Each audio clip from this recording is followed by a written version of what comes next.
지금부터 2024 헌납 8호 대통령 탄핵 사건의 제3차 변론기일을 진행하겠습니다. 변론 등의 속기와 녹취에 관한 내규 3조 1항에 따라 앞으로 별도의 지시가 없더라도 속기사항은 변론 전부에 대해서 속기를 하십시오. 당사자와 대리인의 출석을 확인하겠습니다. 청구인 측에서 소추위원 나오셨습니까? 김희수 변호사님, 송도환 변호사님, 법무법인 LKBN 파트너스 이광범, 장순욱, 김현근, 성관정 변호사님. 예. 그 다음에 20의 김선유 변호사님, 시민의 김남준 변호사님, 그 다음 도시의 이금규 변호사님, 다산의 서상범 변호사님, 클라스 한결의 박혁, 이원재, 김진환 변호사님, 세록의 전형호, 황영민 변호사님, 그 다음에 김정민 변호사님, 피청구인 본인 나오셨습니까? 그 다음에 대리인으로 조대영 변호사님, 배보연 변호사님, 배진환 변호사님, 도태우 변호사님, 서성근 변호사님, 청령의 윤갑근 변호사님, 삼승의 김계리 변호사님, 에이스 최거훈 변호사님, 선정의 차기환 변호사님,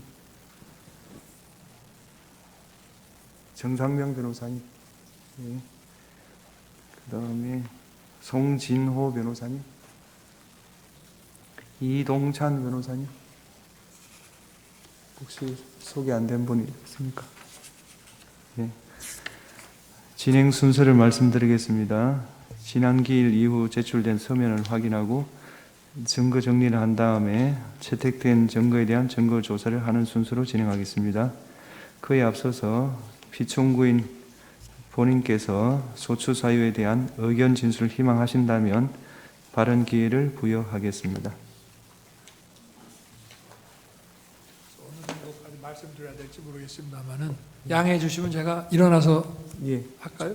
좋으실 대로 하십시오. 그러면 마이크가 이러니까 제가 앉아서 하겠습니다. 편하실 대로 하십시오. 제가 오늘 처음 출석을 했기 때문에 그냥 간단하게만 말씀을 드리겠습니다. 여러 가지 헌법 소송으로 업무도 과중하신데 또 저의 이 탄핵 사건으로 또 이렇게 고생을 하시게 해서 먼저 우리 재판관님들께 송구스러운 마음입니다. 저는 철들고 난 이후로 지금까지 또 특히 공직 생활을 하면서 자유민주주의라는 신념 하나를 확고히 가지고 살아온 사람입니다. 헌법재판소도 이러한 헌법 수호를 위해서 존재하는 기관인 만큼 우리 재판관님들께서 여러모로 잘 살펴주시기를 부탁드리겠습니다. 또 필요한 상황이 되거나 질문이 계시면은 말씀드리도록 하겠습니다. 감사합니다. 말씀 잘 들었습니다. 다음으로 당사자가 지난 기일 이후 제출하신 서면을 확인하겠습니다. 청구인 측에서 1월 16일자 절차 진행에 관한 의견서, 1월 20일자 증거요지 설명서, 영상 증거 설명서, 각 쟁점에 대한 요약 서면으로 1월 20일자 준비 서면 2, 증거 제출서 4, 5, 증거 제출 정인 조지호에 대한 주신문사항 1월 21일자 증거 제출서 6 제출하셨습니다. 피청구인 측에서 1월 17일자 정인 김용현의 송달 장소에 대한 보정서, 1월 17일자 입증 계획 및 증거 제출서, 증거 동영상 재생 등 절차에 관한 의견서, 1월 20일자 증거 설명서 2 내지 6 입증 계획, 각 증거 제출 첨부 자료, 1월 20일자 각 사실조회 신청서 국가정보원 세계선거기관협의회 연수구 선거관리위원회 파주시 선거관리위원회 방송통신위원회 행정안전부 감사원 1월 21일자 각 사실조회 신청 및 문서 제출 명령 신청서 행정안전부 대통령실 국가정보원 1월 20일자 각 문서 제출 명령 신청서 감사원 외교부 한반도 평화교섭본부 북핵정책과 1월 20일자 정인 신청서 1월 20일자 사실조회 신청 및 인정 등본 송부 촉탁 신청서 부산광역시 경찰청 1월 20일자 각 인정 등본 송부 촉탁 신청서 대법원, 수원고등법원, 경찰청, 국가수사본부, 안보수사구 1월 20일자 서정요지 진술 1월 20일자 문서 송부 촉탁 신청서 국가정보원 정인 김용현에 대한 정인 신문사항 그 다음에 오늘 날짜로 소송 위임장 증거설명서 7, 8 재판부 성명사항에 대한 답변 제출하셨습니다. 맞습니까? 예. 그 다음에 증거 정리 절차를 진행하도록 하겠습니다.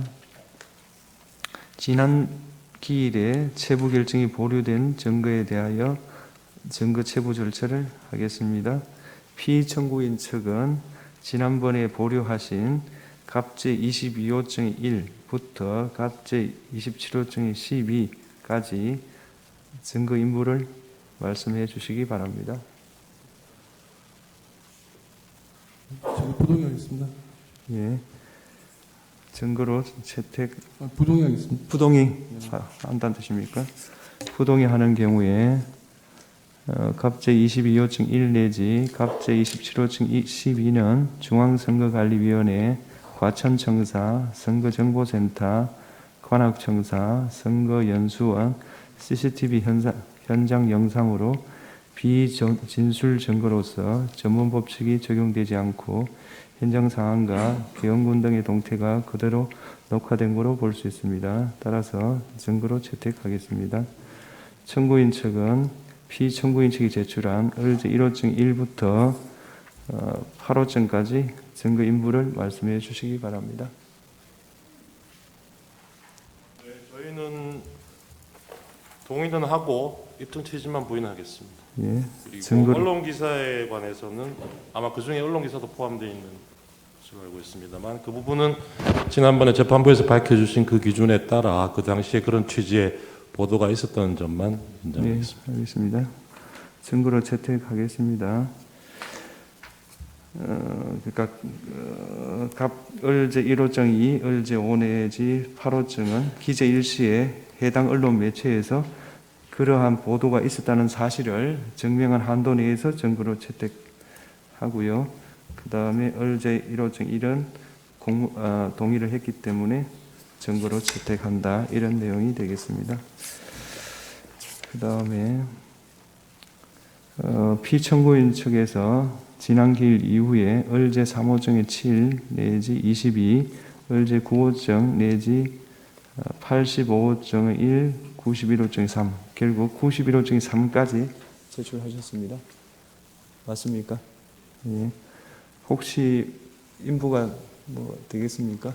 저희가 어제 좀 늦게 받아가지고 조금 검토가 필요할 것 같습니다. 일괄해서 함께 서면으로 인부 제출하겠습니다. 그렇다면 인부를 내일까지 서면으로 밝혀주십시오. 네, 그 다음에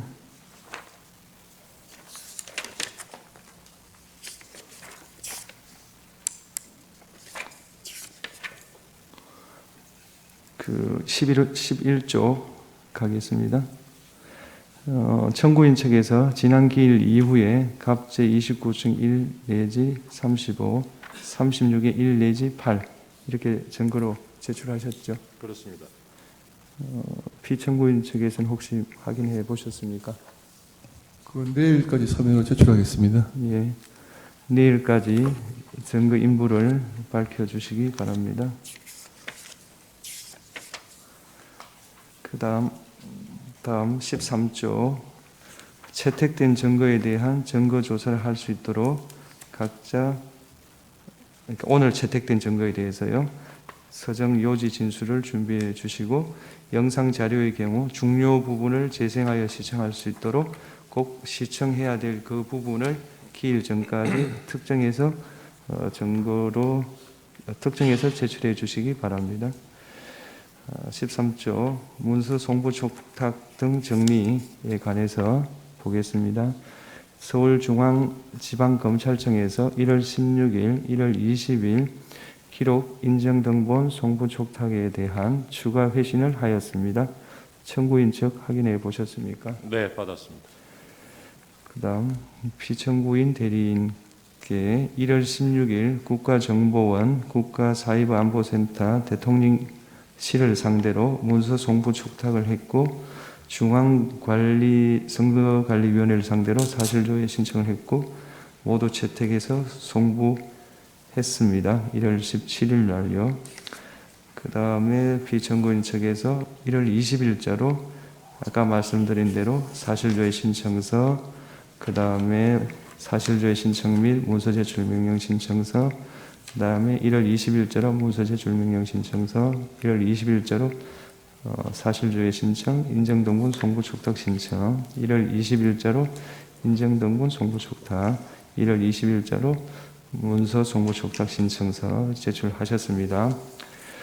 이에 대하여 재판부 평의 결과 우선 행정안전부에 대하여 국무회의록 작성 여부 등을 묻고 관련 자료를 제출하는 내용의 사실조회 신청 및 문서 제출 명령 신청을 사실조회로 일괄하여 채택합니다. 이상민 전 장관에 대한 송달 장소를 묻는 행정안전부에 대한 사실조회 신청을 채택합니다. 대통령실에 대해서 국무회의록 작성 여부를 묻고 관련 자료를 요청하는 사실조회 신청, 문서 제출 명령 신청은 사실조회로 일괄하여 채택하겠습니다. 국가정보원에 대한 사실조회 신청 중 조회사항 1, 2번, 즉 국가사이버안보센터장, 선거관리위원회 사이버보안관리점검 실무 책임자의 각 성명, 송달 장소를 묻는 부분을 채택합니다. 그 나머지 부분은 어제 증거가 주로 많이 신청되었기 때문에 재판부 평의를 거쳐서 다음에 채택 여부를 결정하겠습니다.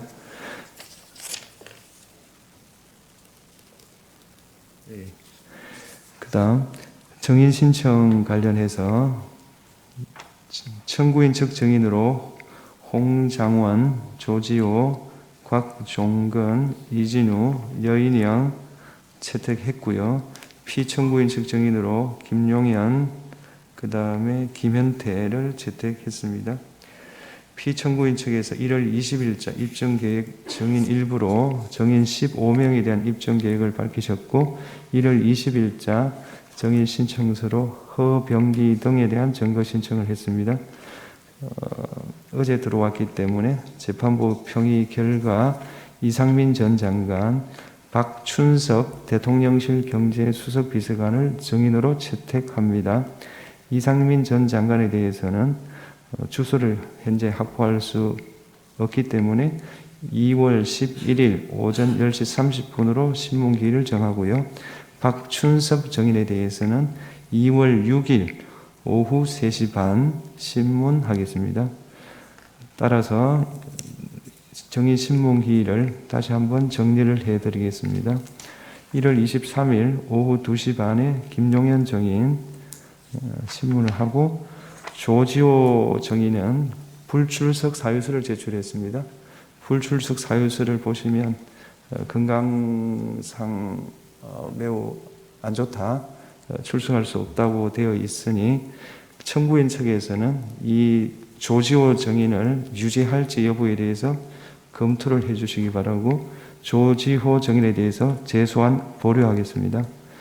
2월 4일 오후 2시 반 이진우, 오후 4시 여인영, 오후 5시 반 홍장원 정인입니다. 2월 6일 오전 10시 반 김현태, 오후 2시 곽종건, 오후 3시 반 박춘석, 2월 11일 오전 10시 반 이상민, 이렇게 정의신문을 하겠습니다. 예. 예. 예.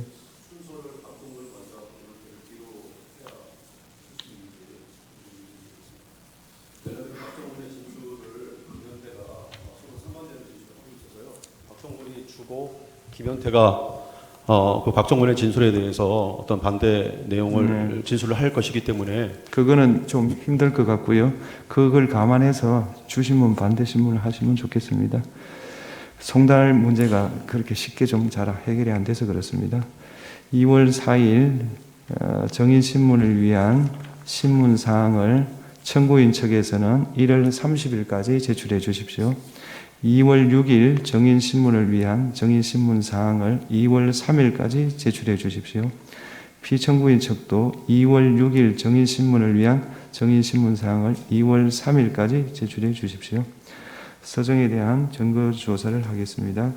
청구인 측은 증거로 채택되고 지난번에 서정의 요지를 진술하는 방법으로 증거 조사하기로 한 그 목록에 대해서 서정의 요지를 진술해 주시기 바랍니다. 재판장님, 저희가 이번에 제출했던 그 성명사항에 대한 답변을 한번 진술할 수 있는 기회를 먼저 주시고 증거 조사하실 수 있는지 좀 여쭙니다. 어떤 내용만? 저희가 재판부께서 주심 재판관님께서 성명을 구하신 사항이 있는데 예. 그걸 저희가 오늘 재판부 성명사항에 대한 답변으로 제출했습니다. 네. 그걸 먼저 좀 진술을 하고 증거 조사를 하실 수 있는 점을 여쭙니다. 예, 그럼 진술하시죠. 예. 지난번 변론 2차 변론기에 주심 재판관님께서 성명을 구하신 사항에 대해서 답변드리고자 합니다. 전번 답변서 3에 기재됐던 내용 중 포고령 1호의 작성 경위, 포고령에 기재된 국회 및 지방의회의 반국가적 반구적 활동의 의미, 야당의 망국적 행태와 병력 투입의 관계에 대해서 주심 재판관님이 성명을 구하셨습니다. 이에 대해서 말씀드리고자 합니다. 포고령 제1호와 관련해서 저희가 답변서 3에 실제로 그때 2024년 12월 3일 밤 11시경에 비상계엄이 관련되었고 같은 날 23시 28분 계엄사령관의 포고령 제1호가 선포되었는데 포고령 제1호는 국방부 장관 김용현이 국회 해산권이 존재하였던 예전의 군사정권 시절 계엄 예문을 그대로 필사하여 작성한 것을 피청구인이 몇 자 수정한 것이었습니다. 그 기재 내용의 의미에 대해서 말씀드리겠습니다. 비상계엄은 피청구인이 망국적인 국정마비 상황을 사회 교란으로 인한 행정, 사법의 국가기능 붕괴 상태로 판단하여 계엄령을 발동하되 그 목적은 국민에게 거대 야당의 전무후무한 탄핵 소추 남발, 입법 폭주, 외교 안보 분야의 횡포, 예산의 무차별 삭감 등 국가 이익에 반하는 폐악 행위를 알려 호소하고 이를 멈추도록 호소하고 경고하고자 하는 것이었고 그럼으로써 자유민주주의 헌정질서의 붕괴를 막고 국가 기능을 정상화하고자 하는 것이었습니다. 이에 따라 포고령은 계엄의 형식을 갖추기 위한 것이고 그 집행의 의사가 없었고 상위법과 저촉 소지가 있어서 집행할 수도 없는 것이었습니다. 포고령 집행의 구체적인 의사가 없었으므로 실행할 계획도 없었고 포고령을 집행할 집행기구 구성이 전혀 포함되지 않은 것이었습니다. 그리하여 포고령 제1호는 계엄의 형식을 갖추기 위하여 김용현 장관이 초안을 잡아 피청구인이 검토 수정한 것인데 김용현 장관이 계엄령 선례를 참고하여 작성하였던 것으로 기억하고 있고 피청구인이 그에 대하여 검토하면서 야간 통행 금지 조항이 있던 것을 삭제한 것으로 생각됩니다. 국회 및 지방의회 활동 금지의 범위에 대해서 말씀드리겠습니다.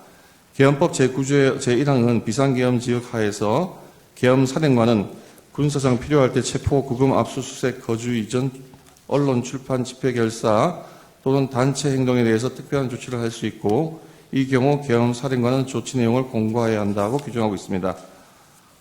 포고령은 이를 아까 좀 전에 말씀드린 것 같이 구체적인 어떤 집행 계획을 세우지는 않은 상태에서 계엄의 형식을 위해서 작성한 것으로 굳이 말씀드리자면 포고령 제1호는 위조항에 따라서 국회의 어떤 불법적인 행동이 있으면 그것을 금지하고자 하는 것이지 결코 국회의 해산을 명하거나 또는 국회의 입법 활동이나 국회의 비상계엄 해제 결의를 위한 의정 활동 등 정상적인 국회 활동을 금지하고자 하는 것은 아니었습니다.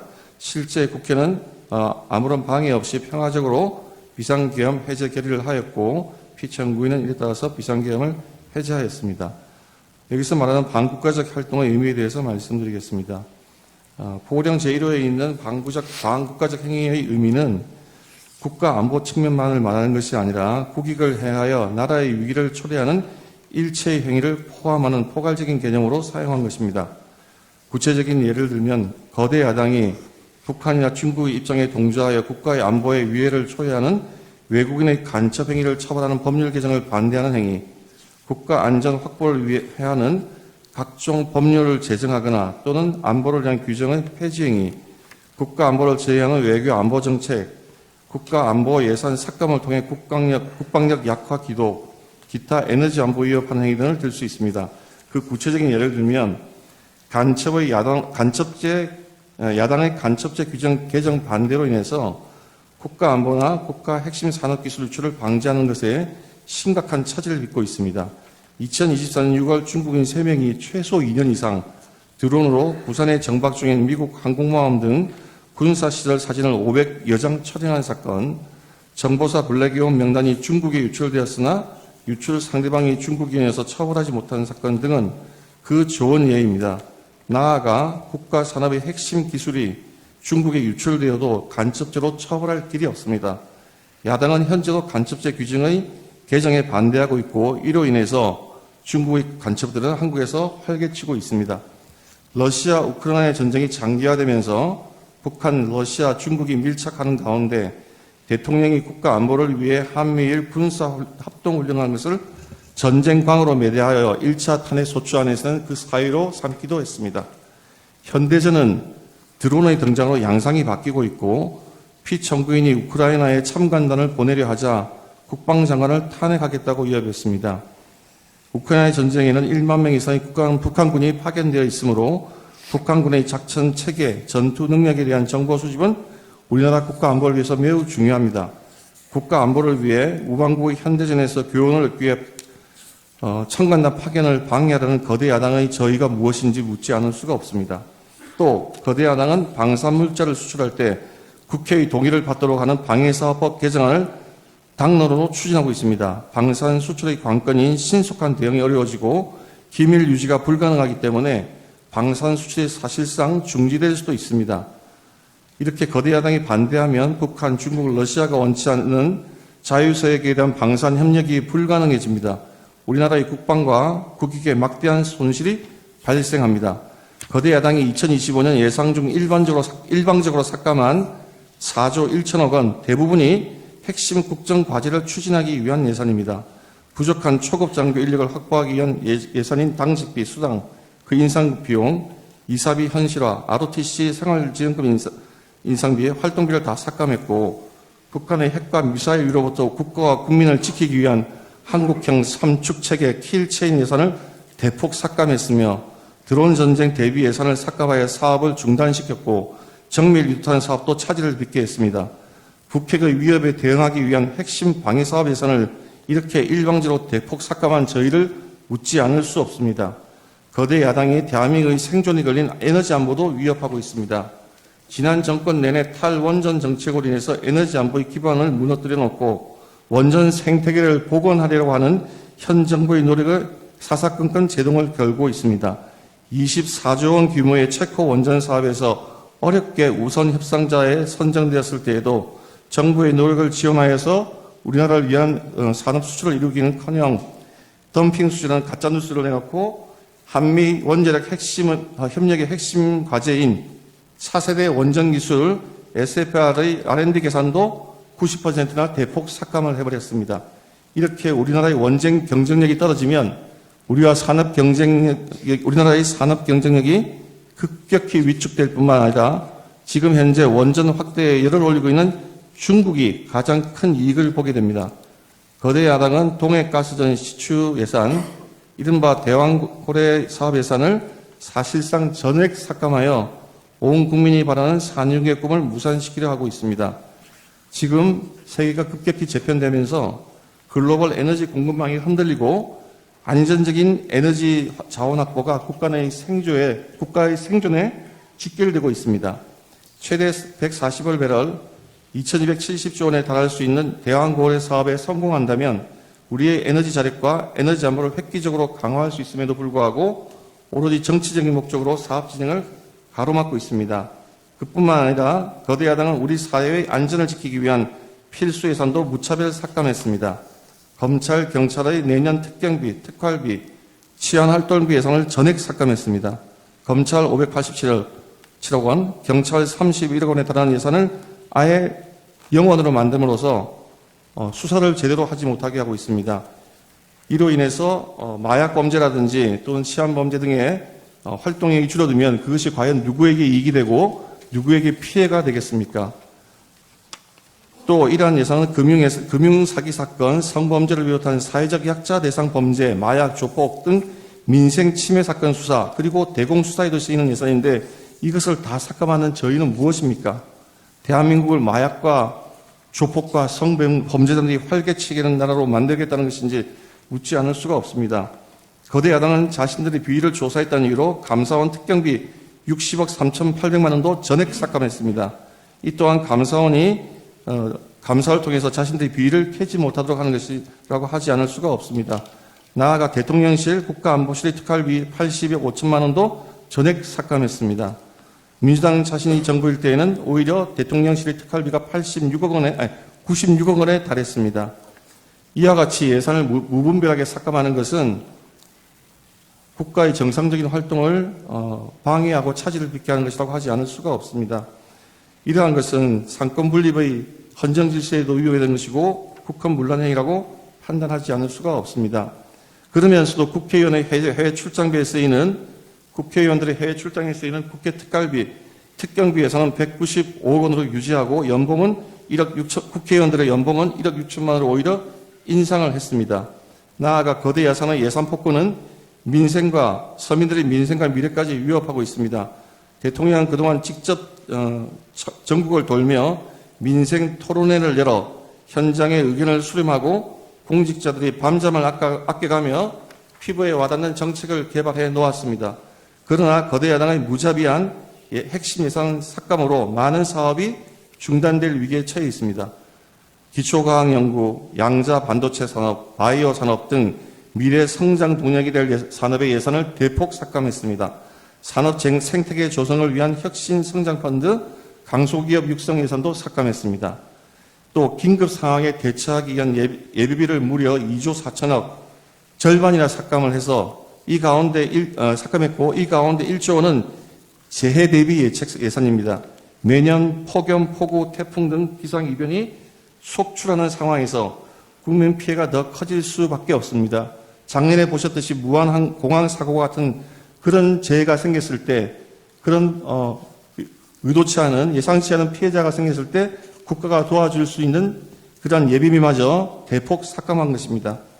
거대 야당은 팬데믹에 대비하는 백신 개발 지원과 관련된 R&D 예산도 대폭 삭감했고 의료개혁의 추진에 반드시 필요한 전공의 지원 사업 예산도 삭감했으며 어려운 청년들을 돕기 위한 청년 일자리 지원 사업 예산도 삭감하고 취약계층 아동자산 형성 지원 사업도 삭감했으며 아이 돌봄 수당도 무차별 삭감했습니다. 이러한 악의적인 예산 삭감은 나라를 망국의 위기로 몰아내려는 목적이 뚜렷한 것입니다. 그리고 그 피해는 고스란히 국민들에게 돌아갈 수밖에 없습니다. 이러한 거대 야당의 이러한 예산의 무차별 삭감과 폭주는 국가 이익에 반하는 것이라고 하지 않을 수가 없습니다. 그 다음에 망국적 행위를 알리는 것과 병력 투입의 관계에 대해서 말씀드리겠습니다. 저희가 소규모이지만 병력을 국회에 투입한 이유도 거대 야당의 망국적 행태를 국회와 국민들에게 직접 알리고 계엄 선포 방송을 본 국회 관계자들과 시민들이 대거 몰릴 것에 대비해서 질서를 유지하기 위한 것이지 국회를 해산시키거나 기능을 마비시키려고 하는 의도는 아니었습니다. 국회의 만행을 국민들에게 직접 알리기 위해 외 병력을 동원하여야 하는 구성명 사항으로 추측이 됩니다. 개헌법 3조에는 비상계엄의 선포와 동시에 계엄사령관은 계엄 지역의 모든 행정사무와 사법사무를 관장한다고 규정하고 있습니다. 따라서 계엄이 선포되면 질서 유지 업무는 계엄사령관이 관장하게 되고, 그렇기 때문에 이 사건 계엄 당시에도 많은 시민들이 몰려들 것이 예상되는 국회의 질서를 대비하기 위해 군이 보충적으로 인원을 파견하고 보다 많은 경찰이 그 외곽 경비를 하게 된 것입니다. 법조인 체포 주장에 대해서 말씀드리겠습니다. 청구인은 아직 이 법조인 체포에 대한 주장이 서면으로 정확하게 제출되지 않아서 정확한 답변은 다 말씀드리기 어렵습니다만, 청구인은 피청구인이 이 사건 계엄 당시 다수의 법조인을 체포하거나 체포하려 하였다고 주장하고 있습니다. 그러나 피청구인은 이 사건 계엄 선포 당시 결코 법조인을 체포 구금하라고 지시한 바가 없고, 실제로 체포된 법조인도 전혀 없습니다. 한동훈 여당 대표를 체포하라든지 우원식 국회의장을 체포하라고 지시한 바가 전혀 없습니다. 나아가 더더욱이나 한동훈 여당 대표를 사살하라고 하는 그런 터무니없는 지시를 한 바도 없는데, 그러한 황당한 가짜 뉴스를 가지고 탄핵 사추 사유로 주장하는 것은 그 부당성에 대해서는 더 말할 필요가 없다고 할 것입니다. 절차 진행에 대해서 말씀드리고자 합니다. 피청구인의 입장에서 가장 강조드리고 싶은 것은 이 사건 계엄 이전에 거대 야당의 횡포로 인해서 국정이 사실상 마비될 정도였다는 것입니다. 그 중에도 중요한 것이 민주당의 탄핵 소추의 남발입니다. 민주당이 탄핵 소추를 남발하여 얼마나 탄핵 소추를 남용하는지 여부가 쟁점이 될 것인데, 그것을 판단하려면 당연히 먼저 소추된 장관, 감사원장, 방통위원장에 대한 탄핵 사건을 심리해 보아야 그 결론이 나야 하지 않겠습니까? 사리가 그러함에도 지금 헌법재판소에서 대통령에 대한 탄핵 사건을 무조건 서두른 데 대해서 대리인들은 그 절차의 적법성과 공정성에 대해서 의문을 가지고자 있다는 것을 말씀드리고자 합니다. 결론적으로 피청구인들 대리인은 평소 헌법재판관인에 대해서 무한한 신뢰와 존경의 마음을 가지고 재판에 임하고 있습니다. 누가 뭐라 해도 헌법재판소는 이 나라의 헌법 그리고 민주적 기본 질서를 보위하는 최고의 보루입니다. 그와 같은 점을 감안하셔서 아무쪼록 재판연관님들 모두 명철한 지혜를 모아 공정하고 올바른 재판을 하여 주셔서 헌정 질서를 더욱더 확립하여 주시기 바랍니다. 예, 청구인 측은 증거로 채택된 지난번에 그 특정한 서정의 요지를 진술해 주시기 바랍니다. 네. 재판장님, 저희 실물 화상기를 좀 사용할 필요가 있어서 네. 자리를 좀 바꿔서 하겠습니다. 하십시오.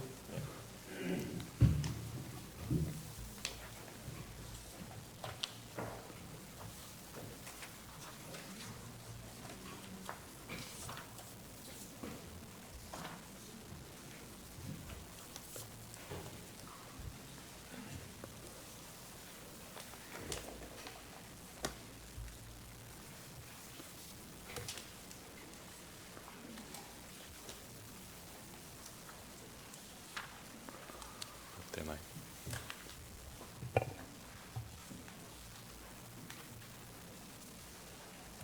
네. 저희 서증 요지 설명드리겠습니다. 저희가 어제 제출한 증거 요지 설명서 1 서면 같이 보시면서 참조해 주시면 되실 것 같습니다.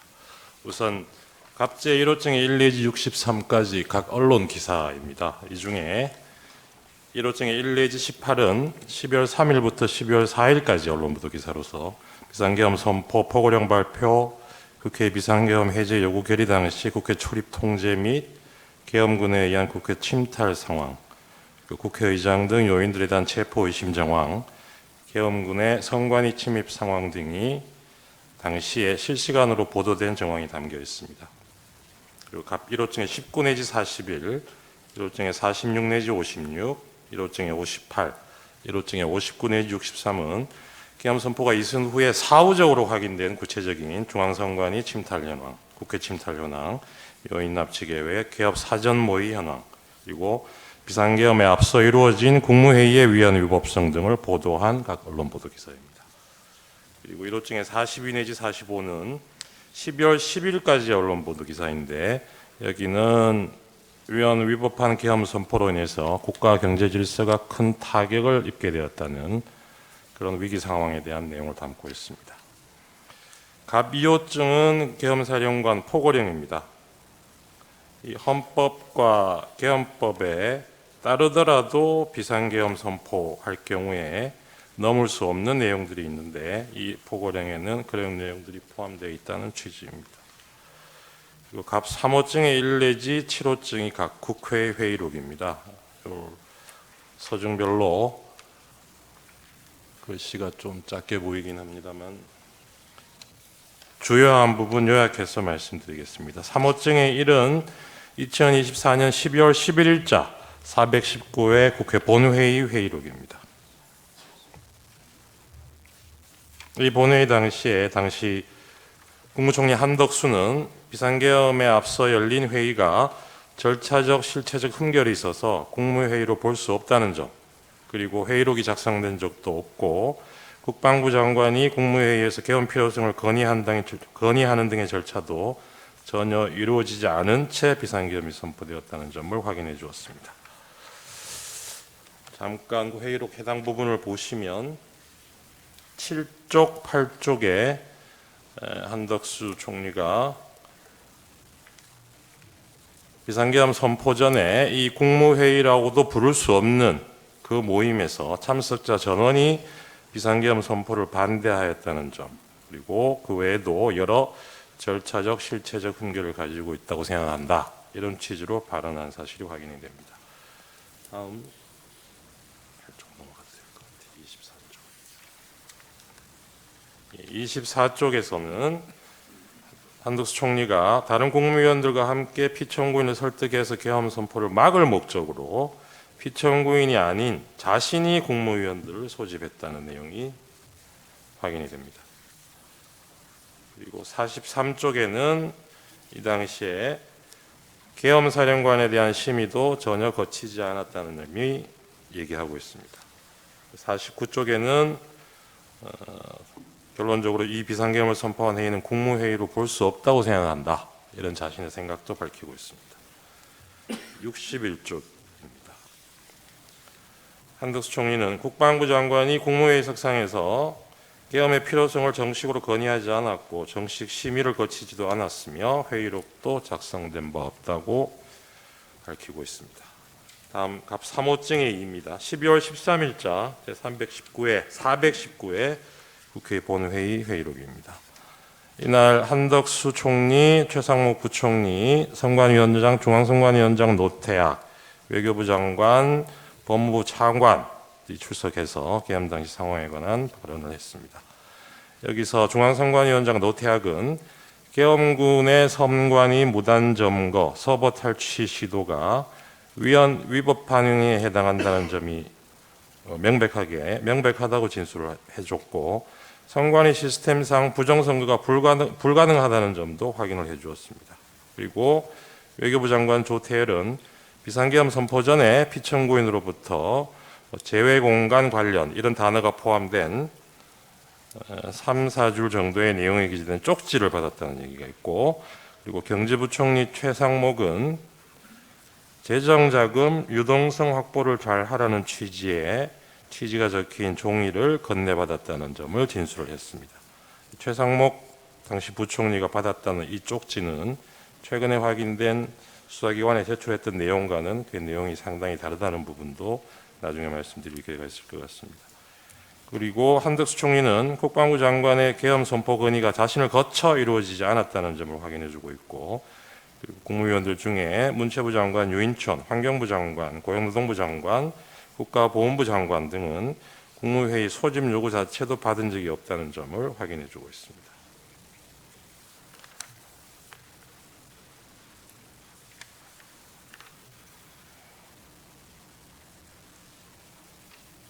예, 그 요약한 부분으로 가름을 하고, 이 부분은 3호증의 2는 이걸로 가름을 하겠습니다.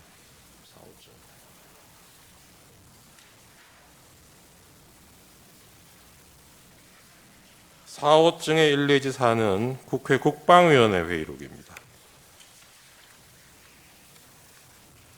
35쪽.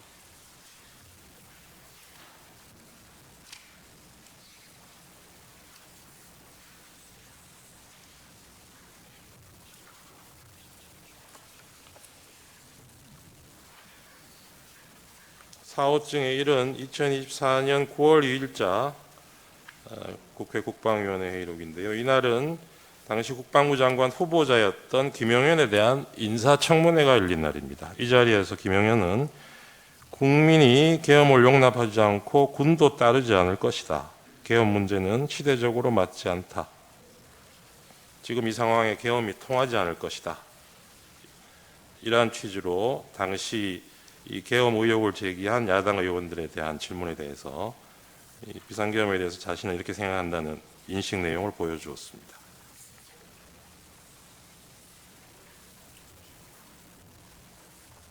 네, 그 내용 간단하게 지금 실문 화상기에서 확인하실 수 있습니다.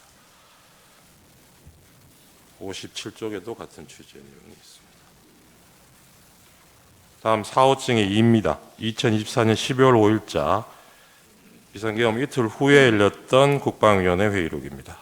이 자리에 계엄사령관, 국군참모총장 박안수, 국방부 차관, 현재 장관 직무대행을 하고 있는 김선호, 그리고 국방부 기획관리관 등이 출석을 해서 계엄 당시의 상황에 관해서 진술을 했습니다. 이 자리에서 국군참모총장 박안수는 포고령을 비상계엄 선포된 이후인 10시 30분부터 11시 사이에 처음 받고 김영현 장관으로부터 건네받았다는 점, 그리고 자신이 계엄사령관이 된 후에 특전사령관, 방척사령관, 수방사령관, 경찰청장과 여러 차례 통화한 사실을 진술하고 있습니다. 그중에 61쪽 보시면 이때 박안수가 12월 3일 오후 11시 30분경에 경찰청장 조지호에게 전화통화로 포고령 1항에 관해서 설명을 하면서 지시한 사실을 인정하고 있습니다. 다음 4호증의 3입니다. 12월 10일자 국회 국방위원회 회의입니다. 이날은 육군 특전사 707 특임단장 김현태, 그리고 수방사 1경비 단장, 정보사 문상호 사령관, 특전사 곽종근 사령관, 그리고 특수전사령부 1공수여단장 이상현, 특전사 특수작전항공단장 김세운, 수방사 군사경찰단장 김창학 등이 진술해서 당시에 실제적으로 이루어졌던 계엄군들의 실제 내용, 활동 내용을 진술하였습니다. 그중에 주요한 부분을 보면 곽종근은 피청구인인 대통령이 12월 4일 비화폰을 이용해서 자신에게 국회에 투입 중인 707 특수임무단의 이동 상황을 물어본 사실, 그리고 날이 바뀌어서 12월 4일 00시 30분부터 40분경 사이에 자신에게 다시 전화를 해서 의결 정족수가 아직 안 채워진 것 같다. 빨리 문을 부수고 들어가서 안에 있는 인원들을 끄집어내라 라고 지시한 사실. 그리고 김영현도 그 계엄 이틀 전인 12월 1일 국회, 선관위, 민주당사, 여론조사 꽃 등 6개 시설을 확보할 것을 지시한 사실을 진술한 바 있습니다. 그리고 특전사 707 특임단장 김현태는 이 사령관인 곽종근이 이 계엄 선포 이후에 직후에 그날 밤에 20차례 이상 자신에게 전화를 해서 국회의원 150명을 넘어서는 안 된다고 말한 사실, 그리고 국회 건물 봉쇄를 지시받고 인원 포방용 케이블 타이를 지참하게 한 사실을 진술하고 있습니다. 그리고 1공수여 단장 이상현은 곽종근으로부터 상부로부터 문을 부수고 들어가서 국회의원들을 끄집어내라, 안 되면 전기라도 끊어라 라는 지시를 받았다면서 그 지시를 자신에게 하다라는 내용을 확인해 주고 있습니다. 그리고 국군 방첩사령부 수사단장 김대우는 그 사령관 여인영이 자신에게 지하 1층 벙커, 여기 지하 1층은 아마 수방사를 얘기하는 것 같습니다. 지하 1층 벙커 안에 구금 가능한 시설이 있는지 확인할 것을 지시한 사실.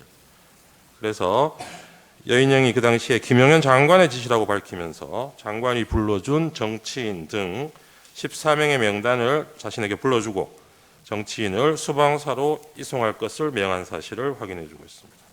그리고 방첩사 군사기밀수사단 실장 노영훈 역시 여인영이 자신에게 이 B1 벙커가 구금시설로 적당한지를 검토하라고 지시하였다는 사실을 확인해주고 있습니다. 다음 육군 수방사 이진우는 2024년 12월 3일 24시 자정에 피청구인 그러니까 대통령이 자신에게 전화해서 국회 상황을 확인하였다고 진술하고 있습니다. 자세한 내용은 페이지별로 요약을 되어 있는 서면을 참조해 주시기 바랍니다. 11쪽에 저희 준비한 서면 11쪽에 122쪽 잠깐 보시면 육군 특수작전 항공단장 김세우는 비행 제한 구역에 대한 헬기 승인을 당시 수방사 합동 방공 작전 통제소로부터 받는다는 점을 확인해 주면서 이 수방사가 보류를 하는 바람에 비행이 늦어서 결과적으로 헬기가 국회에 지연 도착했다는 사실을 확인해 주고 있습니다.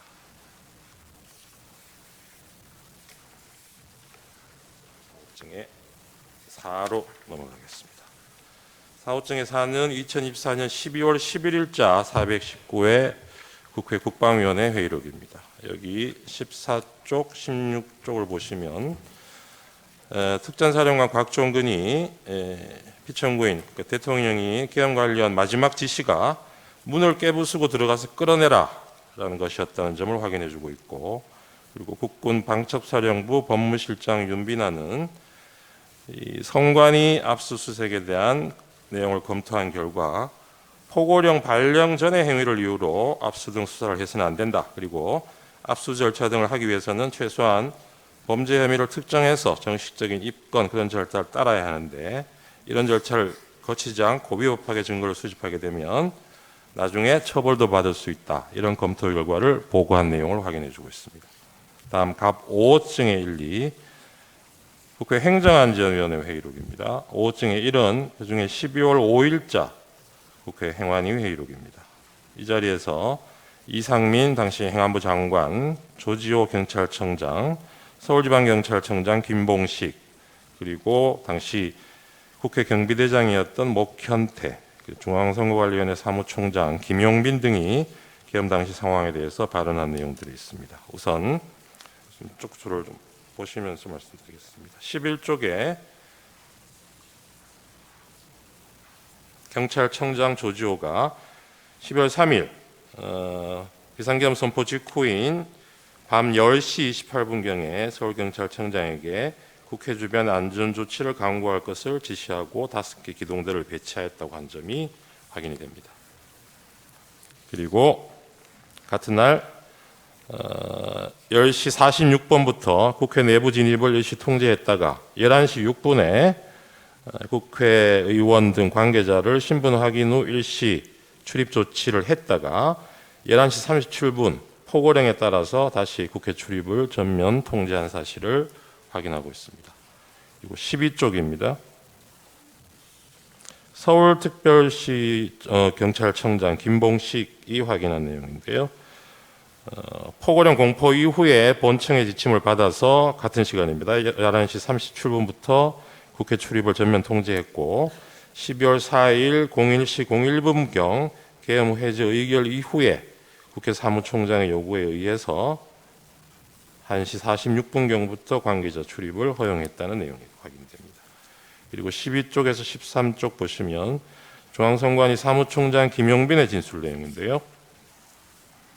계엄 선포 직후에 계엄군 10명이 계엄 선포 직후인 10시 30분, 밤 10시 30분에 청사 내에 투입이 됐고 같은 시각 경찰 10여 명이 청사 정문 출입 통지를 실시하였다고 확인을 해주고 있습니다. 그리고 경찰 90여 명이 11시 50분경에 추가로 투입돼서 청사 밖에 대기하고 있었고 계엄군 100여 명이 12월 4일 00시 30분 추가로 청사 내에 투입돼서 청사를 점거하는 상황이었다고 확인해주고 있습니다. 그리고 이때 최초 투입된 계엄군 10여 명이 선관위 야간 당직자 등 5명의 핸드폰을 압수하고 행동 감시 및 청사 출입 통제를 실시했다고 확인하고 추가 투입된 100여 명은 1층 로비 등에서 경계 작전을 실시하면서 총 3시간 20여 분간 점거되었다는 사실을 확인해주고 있습니다. 그리고 54쪽에 경찰총장 조지호의 진술 내용입니다. 계엄사령부로부터 주요 포스트인 선거관리위원회에 대한 적절한 조치가 있을 것이라는 요청을 받고 자신의 경력 배치를 지시를 했다는 내용을 확인해주고 있습니다. 그리고 54쪽에 국회경비대장 64쪽입니다. 목현태의 진술이 있습니다. 이때 서울특별시 경찰청 무전망으로 지시를 받아서 12월 3일 11시 37분경부터 국회의원 출입을 포함한 국회 출입을 전면 통제하였다는 사실을 확인해주고 있습니다. 그리고 그 전에 10시 49분부터 국회 외부에서 내부로 들어가는 인원을 원천 차단하는 지시가 내려와서 실제적으로 국회의원 출입도 포함해서 전면 통제가 이루어졌다가 11시 7분경 일시 해제됐다가 11시 37분에 다시 또 전면 통제로 그렇게 바뀐 사정을 구체적으로 진술하고 있습니다. 97쪽에 보면 중앙선관위 사무총장 김용빈 진술이 다시 나오는데 이 중앙선관위 CCTV를 확인한 결과 시간대별로 계엄군과 경찰이 이 선관위 청사나 주변에 배치돼서 어떤 경계 활동을 하고 침입 행위를 했는지 시간대별로 자세한 내용을 진술하고 있습니다. 그리고 94쪽에 보시면 경찰청장 조지호가 당일 밤 11시 20분에서 30분 사이에 계엄사령관과 통화를 했고 그때 계엄사령관이 국회 통제를 요청했다고 한 사실을 인정하고 있습니다. 그 당시에 선거관리위원회에 대해서도 계엄사령관으로부터 통제 요청이 있었다는 사실을 확인해주고 있습니다. 141쪽, 149쪽 보시면 선관위 사무총장 김용분이 계엄군이 직원들과 핸드폰 압수한 내용 다시 한번 확인해주고 있습니다. 다음 갑 5호증의 2024년 12월 13일자 국회 행정안전위원회 회의록입니다. 이날 서울특별시 경찰청의 차장, 지금 현재 청장을 직무대행하고 있는 최현석 차장, 그리고 경기 남부경찰청장 김준영, 서울특별시 경찰청 경비부장, 그리고 경비안전계장 등이 당시의 상황에 대해서 진술한 내용이 담겨 있습니다. 이 자리에서 주진우, 최창북 등은 비상계엄 당시의 국회 통제 상황을 구체적으로 얘기하고 있고 경기 남부경찰청장 김준영은 경찰의 선관위 투입 사실을 확인해주고 있는데 그 주요 내용을 잠깐 보시면 8쪽에서 서울특별시 경찰청장 경비부장 주진우는 12월 3일 저녁 7시에서 9시경 비상계엄 당시 청장이었던 서울시청장이었던 김봉식으로부터 호출을 받아서 미리 투입할 수 있는 이 경찰 부대들이 어떤 부대들이 있는지 그 정도를 확인하고 자신이 추가로 한 개 부대 정도 더 이동할 수 있다는 내용으로 답변한 사실을 확인해주고 있습니다. 그리고 12쪽에 보시면 경비안전계장 최창복도 서울특별시 경찰청장 김봉식으로부터 이 국회에서 계엄군이 와 있으면 국회 안으로 들여보낼 것을 지시받았다는 내용을 확인해주고 있습니다. 18쪽 보시면 경기도 남부경찰청장 김준영이 계엄 당시에 조지호로부터 12월 3일 10시 41분경에 선관위 그리고 선관위 연수원에 경찰력을 배치해서 안에 있는 사람이 밖으로 나오는 것은 놔두고 진입을 통제하라는 지시를 받았다고 확인해주고 있습니다. 그리고 33쪽을 보시면 이 당시의 경찰서 차장 현재 직무대행하는 이호영이 국회 외부 통제를 위해서 경찰이 동원되었고 경찰이 계엄군 700명의 국회 내로 진입하는 것을 도왔다는 사실을 확인해주고 있습니다.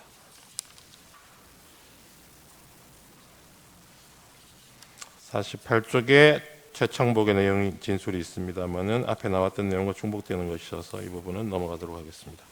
그리고 갑제 6호층의 1, 2, 3은 국회 법제사법위원회 회의록입니다. 6호증의 1은 2024년 12월 6일자 제19차 법제사법위원회 회의록인데요. 여기서 법원행정처장이 계엄군사법원 설치를 위해서 법원 공무원 파견을 요청받은 내용을 확인해주고 있습니다. 그리고 갑 6호증의 2는 12월 9일자 제20차 국회 법사위 회의록입니다. 이 자리에서 법무부 장관 박성재, 경찰청장 조지호, 선관위 사무총장 김용빈 등이 진술을 했습니다. 여기서 주요 내용을 잠깐 보시면 41쪽입니다. 이 당시에 경찰청장 조지호는 방첩 사령관이 자신에게 전화를 해와서 이재명, 박찬대, 전현희, 김명수 전 대법원장, 권순일 전 대법관 그리고 한동훈에 대해서 체포를 위한 위치 추적을 요청하면서 위치 추적을 해달라는 지시를 받았다는 점을 확인하고 있습니다. 45쪽에서는 선관위 사무총장 김용빈이 이 당시에 선관위 관계자들이 직원들이 내부에 감금되어 있다고 사실을 확인해주고 있고요. 67쪽, 68쪽에서는 역시 김용빈 사무총장이 계엄군이 당일 한 3시간 20분 동안 선관위를 불법 점거했고 야간 당직자 핸드폰 뺏긴 점 그리고 계엄군이 관제센터에 들어와서 서버 사진을 찍어갔다는 사실을 확인해주고 있습니다. 다음 갑제 7호증은 2024년 12월 13일 개최된 국회 과학기술정보방송통신위원회 회의록인데요. 여기서는 방통위 관계자들이 나와서 세 차례에 걸쳐서 계엄사령부로부터 연락관 파견을 요청하는 전화를 받았다는 점을 확인해주고 있습니다. 그리고 갑 8호증의 1리는 국회 사무처에서 피해 현황을 집계해서 제출한 내역입니다. 이 당시에는 4,800만 원 상당의 비품 피해, 1,100만 원 상당의 시설 피해 등이 발생했다는 내용을 담고 있습니다. 그리고 갑제 12호증의 1리는 피청구인이 이 헌법재판소 탄핵 소추 이후에 서류 송달 거부에 관한 내용을 담고 있는 언론 기사들입니다. 그리고 13호증의 1, 2지사는 피청구인이 수사기관 소환에 불응하고 체포영장 발부됐다는 기사를 담고 있습니다. 그리고 14호증의 2는 12월 31일 체포영장 발부에 관해 피청구인이 입장을 밝힌 데 대해서 피청구인 대리인이죠. 대리인이 입장을 밝힌 데 대해서 그 배경을 설명하는 취지의 언론 기사입니다. 15호증의 1, 2는 검찰 비상계엄 특별수사본부에서 김용현, 여인형, 이진우를 기소하면서 수사한 결과를 요약해서 발표한 보도자료입니다.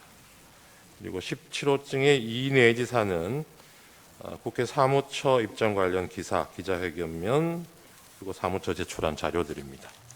이 17호증의 1로 저희가 제출했던 것이 국회 피해 상황 등을 담은 CCTV 영상인데 이 2호증, 17호증의 2 내지 4는 이 영상과 관련해서 국회 사무총장이 그 내용을 설명하고 관련한 내용을 담고 있는 기사입니다.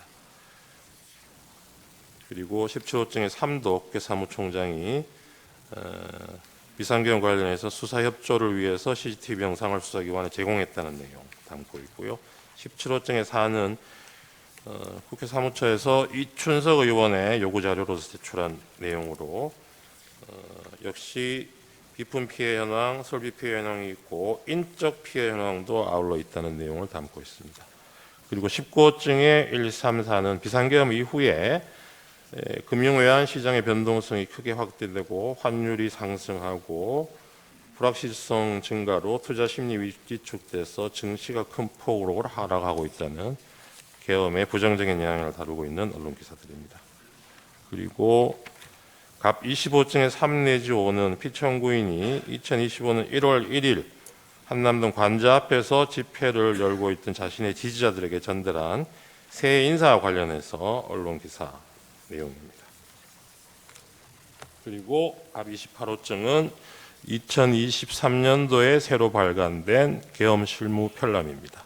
이 부분은 이 피청구인이 선포한 12월 3일 비상계엄이 계엄 실무 편람에서 정하고 있는 여러 절차적, 실체적 요건에도 전혀 부합하지 않는다는 것을 입증 취지로 하고 있습니다. 이상 서정 요지를 말씀드렸습니다. 예, 참고로 피청구인에게도 증거가 채택된 서정 요지, 영상 등에 대해서 마찬가지 방법으로 증거 조사 기회를 드리겠습니다. CCTV 영상에 대한 재생 방법으로 시청하도록 하겠습니다. 네, 이 부분도 저희가 영상 증거 설명서 1 제목으로 어제 서면을 제출했습니다. 여기에 보면 재생 시점 시간이 특정이 되어 있습니다. 그 부분대로 재생을 해주시면 될 것 같습니다. 이제 갑 9호증 국회 사무처 CCTV 영상입니다. 재생되는 장면 보면서 말씀드리겠습니다. 지금 보시는 장면이 12월 3일 밤 11시 49분경부터 다음날 12월 4일 00시 11분경까지 육군 특전사 707 특수임무단 병력이 탑승한 헬기가 국회의사당 후면 운동장에 3대씩 순차로 착륙하는 모습입니다.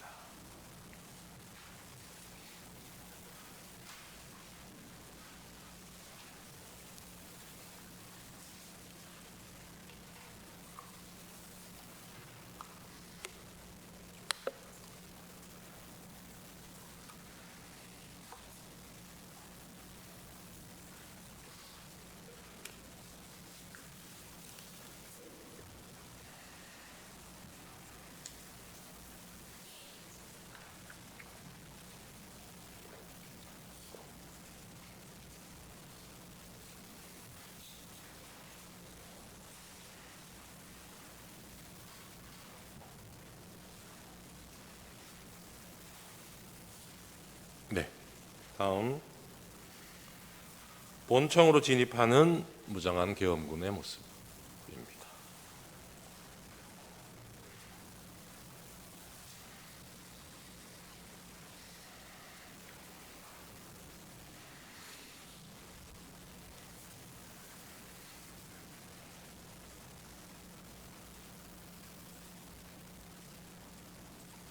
다음 12월 4일 00시 34분경에 707 특수임무단장 김현태를 포함해서 약 15명의 병력이 국회의사당 우측면으로 이동해서 미리 준비한 망치로 유리창 2개를 깨뜨리고 국회의사당 내부로 침투하는 모습입니다.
유리창을 깨고 들어가는 모습.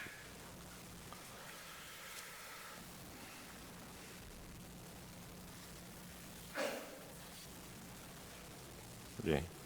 네 번째 영상은 본회의장 방향으로 뛰어 들어가는 계엄군 모습입니다.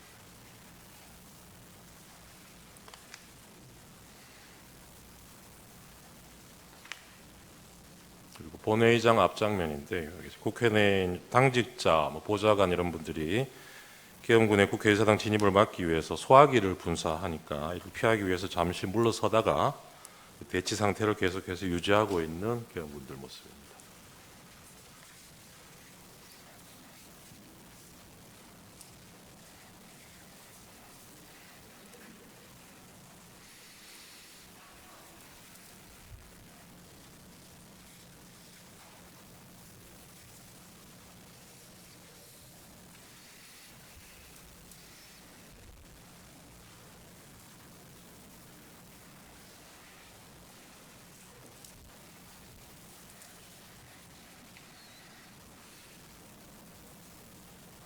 네, 다음 16호증이 1입니다. 한남동 국회의장 공간에 계엄군이 출동한 장면인데요. 12월 4일 01시 42분경부터 04시 45분경까지 사이에 전체는 그렇습니다만 그 중에 요구 의결안이 통과된 이후인 12월 4일 01시 42분경에 한남동에 있는 국회의장 공간에 계엄군이 출동한 모습입니다. 이 부분 입정 취지는 해제 요구가 의결된 이후에도 이 군병력이 국회의장 공간에 배치됐다는 점에서 추가적인 계엄을 시도하거나 이에 대해서 국회 비상계엄 해제 의결을 막으려 한 것이 아닌지 의심되는 그런 영상입니다. 다음 갑 22호증의 1 중앙선관위 과천청사 내부 1층 로비 CCTV 영상입니다. 지금 보시는 거는 12월 4일 01시 17분 10초부터 18분 20초 사이까지 영상입니다. 중앙선관위 과천청사 내부 1층 로비에 계엄군이 수십 명 모여드는 모습입니다.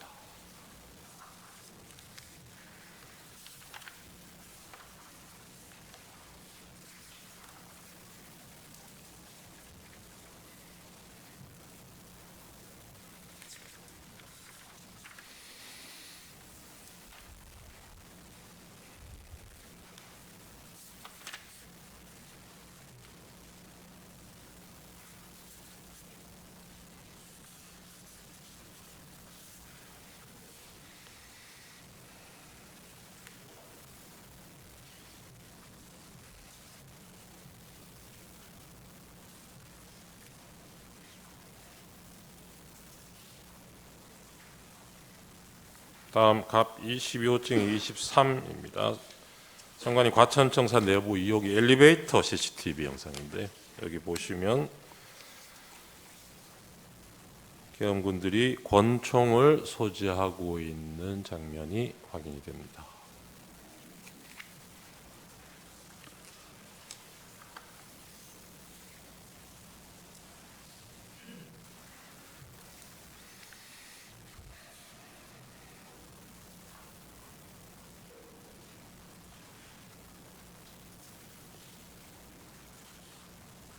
다음 갑 22호증이 24입니다. 중앙선관위 과천청사 내부 신관 2층 승강기 CCTV 영상인데 저 선관위에서 사무실에서 선관위 조직도를 확보해서 전달해주고 있는 장면으로 보입니다.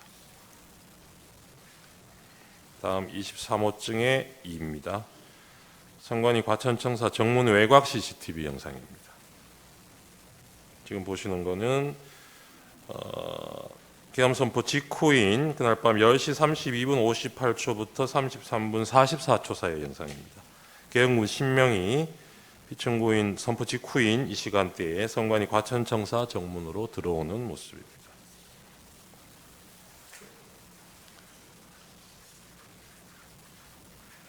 미리 준비되지 않았더라면 계엄 선포 직후에 4, 5분 후에 저렇게 바로 계엄군들이 선관위 청사로 진입할 수는 없었다는 취지입니다.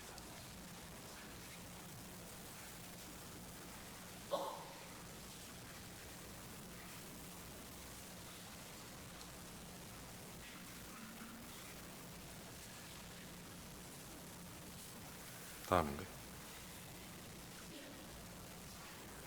과천청사 건물로 들어가기 위해서 이동하는 계엄군 모습입니다.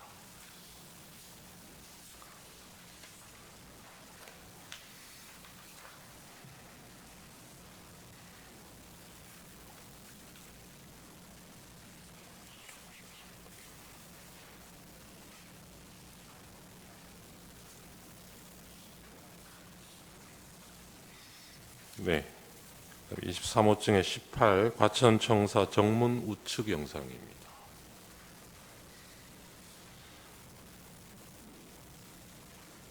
역시 같은 시간대 계엄 선포 직후인 10시 33분 34분 사이에 선관위 과천청사 정문으로 들어오는 계엄군들 모습이 확인이 됩니다.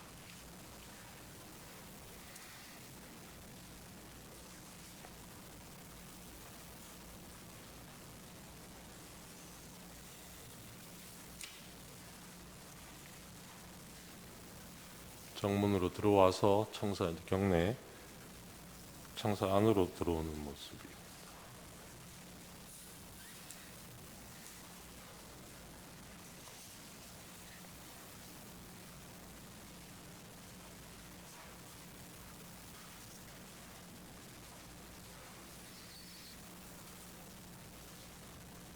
계엄 군인들이 좀 개인 화기들로 무장하고 있는 점도 영상으로 확인이 되고 있습니다.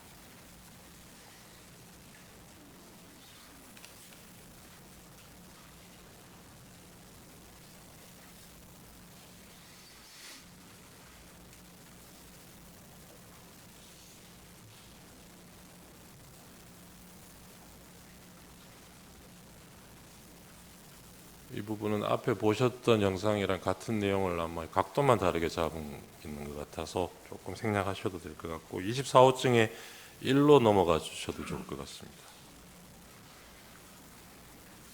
네, 이 부분은 선관위 선거정보센터 CCTV 영상 파일인데요. 시간은 그날 10시 32분부터 33분 사이입니다. 이게 서버실인데 군인들이 서버실 내로 들어오는 장면입니다. 아까 정문으로 들어왔던 시간하고 비교해 보시면 들어오자마자 이 바로 서버실로 시간상으로는 그렇게 이동을 한 것으로 보입니다.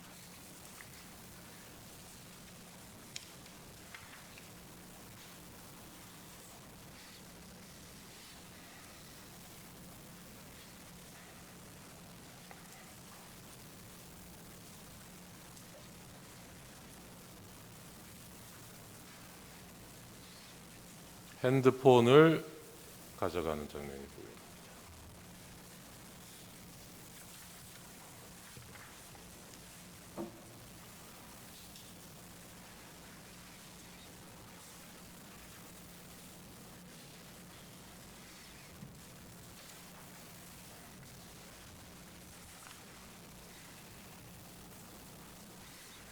(24호증에) 3 보고 있습니다.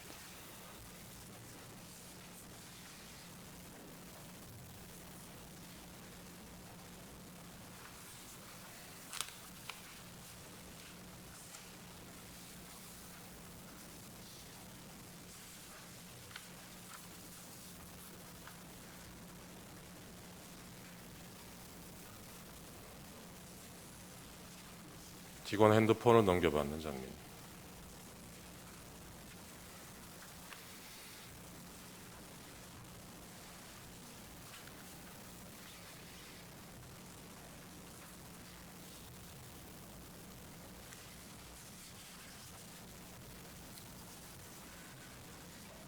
다음 24호증의 13입니다. 선관위 선거정보센터 CCTV 영상인데요. 전산실 서버가 위치하고 있는 전산실 내부 모습입니다.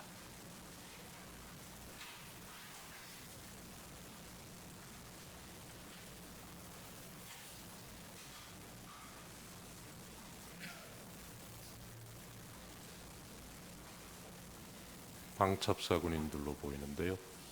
서버 사진을 찍고 있는 장면입니다.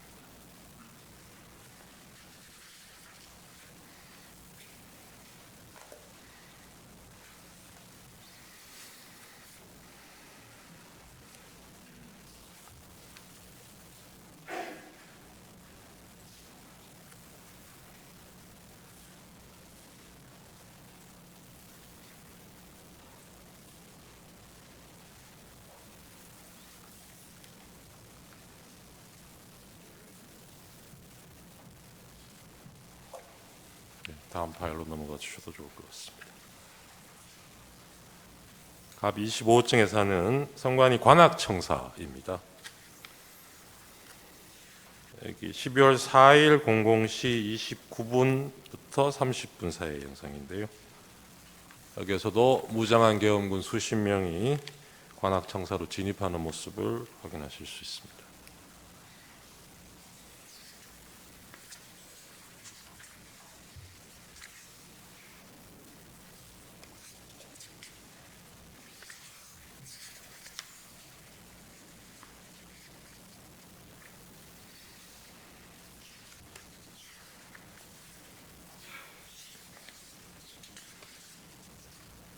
네, 여기는 역시 같은 관악청사 뒤편 공간인데요. 화단이 있는 이 공간에도 군인들이 배치가 돼서 건물을 통제하고 있는 모습을 확인하실 수 있습니다.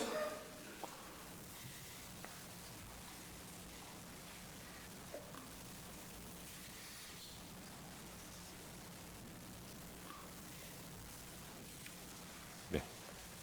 다음 갑 26호증의 2입니다. 여기는 선관위 수원에 있는 선거연수원 건물입니다. 본관동 1층 현관 앞에 설치된 CCTV 영상인데요. 12월 3일 밤 11시 31분부터 32분 사이 영상입니다. 선거연수원에 경찰들이 집결해서 지휘관 지시를 받아서 이동하는 모습입니다.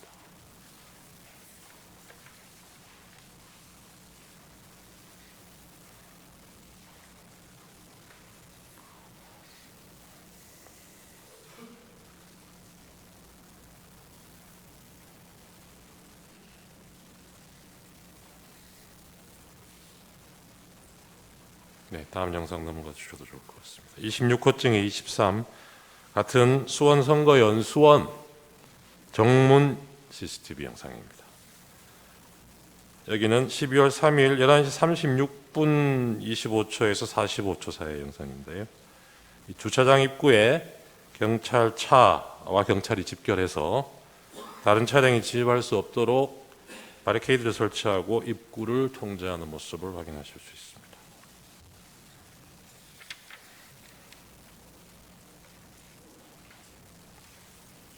다음 영상입니다. 이어진 영상도 26호증의 26인데 같은 위치고요. 시간이 이때는 날이 바뀌고 새벽 1시 42분부터 43분 사이 영상입니다. 경찰 버스 2대가 진입하고 해당 버스에서 내린 경찰들이 연수원 내부로 집결하는 모습을 보고 계십니다.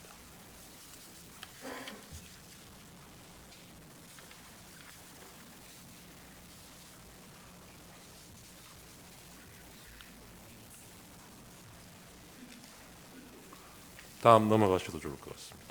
26호증의 37입니다. 선거연수원 CCTV 정문 영상인데요. 날이 밝아오는 11월 4일 07시 12분 13분 사이 영상입니다. 경찰버스 한 대가 선관위 선거연수원을 빠져나가고 있는데 그 이후에도 경찰차 한 대가 정문에서 대기 중인 모습을 보실 수 있습니다. 이상 영상 증거 설명을 마치겠습니다. 그 청구인 측에요. 한 가지 확인하겠습니다. 네. 아까 을호증, 을1호증부터 을8호증까지 증거 동의한다 하셨죠? 네, 그렇습니다. 입증 취지만 보입니다. 그렇다면 제가 증거 채택 범위를 잘못 말한 것 같습니다. 아까 채택된 것에 더해서 을1호증의 3, 을2, 을3호증 1 내지 6, 을4도 추가로 채택합니다. 더 쉽게 말해서 을1호증 1부터 을8호증까지 다 채택한다. 그런 뜻이 되겠습니다. 이 채택된 서정과 영상에 대해서 피청구인 측에서 서정 요지와 영상 재생하십시오. 우선 반대신문 기회가 부여되지 않은 진술에 대해서 피청구인 청구인 측이 소개 진술을 한 것에 대해서 이후 우리 심판 과정에서 상세하게 반박이 이루어질 예정이겠습니다만은 우선 짧게 말씀드리면은 청구인 측은 대통령의 헌법상 권한으로 헌법에 기재된 비상계엄에 대해서 내란 몰이로 수사를 하면서 며칠 뒤인 7일, 8일에 전격적으로 구속이 이루어지고 모두가 이런 상황에서 무서워하면서 책임 전가를 하고 있는 상황 속에서 진술이 이루어진 것들을 지금 보이고 있다고 하겠습니다. 이런 뒤집힌 상황은 문제된 계엄이 과거의 통념과 같은 그런 정식의 계엄이 아니라는 것을 오히려 보여준다고 하겠습니다. 기타 영상에서 분절적인 부분이라든지 문제점에 대해서는 차후 상세히 말씀드리도록 하겠습니다. 오늘 피청구인 측의 PPT를 사용하여 서중 중 일부에 대한 요지를 진술하도록 하겠습니다. 을 제1호증의 1은 2024년 10월 국정원이 발표한 선관위 투개표 시스템 보안점검 결과에 관한 것입니다. 2023년입니다. 죄송합니다. 보안점검 결과 해킹을 통해 유권자 등록과 투표 여부를 관리하는 통합 선거인 명부 시스템의 내용을 변경할 수 있었고, 투표관리관 도장의 이미지를 절취하여 실제 사전투표 용지와 동일한 투표지를 얼마든지 만들어낼 수 있었습니다. 을 제4호증은 법원이 연수을 선거무효소송 변호사들에게 준 통합선거인 명부 사본입니다. 이 사본에는 선거인의 성명과 주소가 삭제되어 명부상의 투표자가 실제로 투표했는지 여부를 전혀 확인, 검증할 수 없도록 되어 있습니다. 하지만 대법원은 판결문에서 원고가 선거인 명부를 열람했으니 실제 투표 여부를 확인할 수 있었을 텐데 아무런 주장과 증명도 없다고 했습니다. 도장 파일을 절취하여 위조 투표지를 쉽게 만들 수 있다는 점 앞서 말씀드렸습니다. 을제 3호증의 4 및 19는 제21대 총선 재검표 현장 등에서 촬영된 투표지들의 사진입니다. 총 6곳에서 실시된 재검표 현장 등에서 신권다발처럼 빳빳한 투표지 묶음들이 수없이 나타났습니다. 정상적으로 기표한 후 접어서 투표함에 넣어 뒤섞인 투표지들이라고 전혀 볼 수 없이 인쇄소에서 재단되어 바로 옮겨진 것 같은 모양이었습니다. 을제 3호증의 4는 선관위가 홈페이지에 게시했던 영상물을 캡처한 사진입니다. 선관위는 개표장이나 재검표장에 신권다발처럼 빳빳한 투표지가 나온 이유로 원상태로 회복하는 기능을 가진 특수 재질 종이를 사용했기 때문이라는 영상을 올렸다가 내렸는데, 투표용지를 감정한 전문가는 그런 종이는 세상에 없습니다라고 증언한 바 있습니다. 그런데도 선관위는 다시 원상 복원 기능이 있는 종이라는 영상을 새로 올렸다가 비상계엄 이후 삭제하였습니다. 을제 3호증의 2는 인천 연수구 송도 2동 제6투표소에서 나온 투표관리관인이 뭉개진 당일 투표지들입니다. 위 투표소에서 나온 1974표의 당일 투표지 중 1000장이 넘는 투표지가 이런 상태였고, 그중 294표는 한 글자도 식별이 안 되어 무효표로 처리되었습니다. 선관위는 관인을 찍는 만년 도장을 적색 스탬프에 다시 찍어서 이렇게 됐다고 주장했으나, 증인으로 나온 투표관리관은 해당 관인을 찍거나 이런 투표지에 대해 보거나 들은 적도 없으며, 관인을 실제로 찍었던 2명의 투표사무원 중 한 사람 역시 전혀 모르는 일이라 했다고 증언했습니다. 하지만 대법원은 진술서 한 장 반박 증거로 제출하지 않은 선관위의 해명을 그대로 인용했습니다. 을제 3호증의 11은 제21대 총선 영등포을 선거무효 소송의 원고 박용찬이 2020년 5월 투표지 보관 당시 찍었던 투표지 보관실 문고리 봉인 상태와 2021년 8월 재검표를 위한 검증 기일에 다시 찍은 문고리 사진을 비교한 것입니다. 봉인 테이프가 마무리된 각도, 판사의 도장 위치, 뒤쪽 봉인 테이프의 모습 등이 너무나 달라서 한눈에도 누군가 봉인을 뜯고 새로 붙였다는 것을 알 수 있었습니다. 원고 박용찬을 대리한 단체가 고발했지만 수사기관의 최종 결정은 범행을 저지른 성명불상자를 찾을 때까지 수사를 중지한다는 것이었습니다. 이상 서증요지 진술의 핵심은 국내외 주권 침탈 세력에 의한 거대한 선거 부정 의혹이 있었으나 선관위와 법원, 수사기관을 통해 제도적으로 해결되지 못하여 국가 비상 상황이 초래되었다는 것입니다. 이상으로 서증요지 진술을 마치겠습니다. 예, 이상의 증거 조사 결과에 대해서 쌍방의 의견이 있습니까? 우선 청구인 의견이 있습니까? 특별히 없습니다. 피청구인 의견이 있습니까?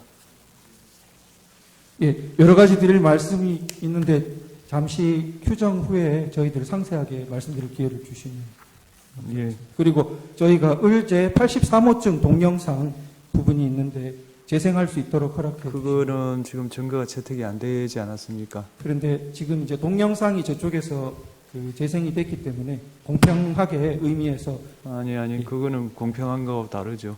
증거 채택되어야 증거 조사를 할 수 있는 거는 법률에 속하는 거라서 그건 공평의 영역에 속하지 않습니다. 다음으로 피청구인에 대한 신문을 하겠습니다. 피청구인 본인께서는 그 자리에 계시면 되겠고요. 질문사항은 2개밖에 없습니다. 피청구인에게 진술 거부권을 고지해 드립니다. 질문 전체에 대해서 또는 개개의 질문에 대해서 진술을 거부할 수 있습니다. 신문이 예정돼 있지 않았던 상황으로 알고 있는데요. 제가 지난밤에 오늘 발언 기회를 줄 수 있느냐 협의할 때 분명히 말씀드렸습니다.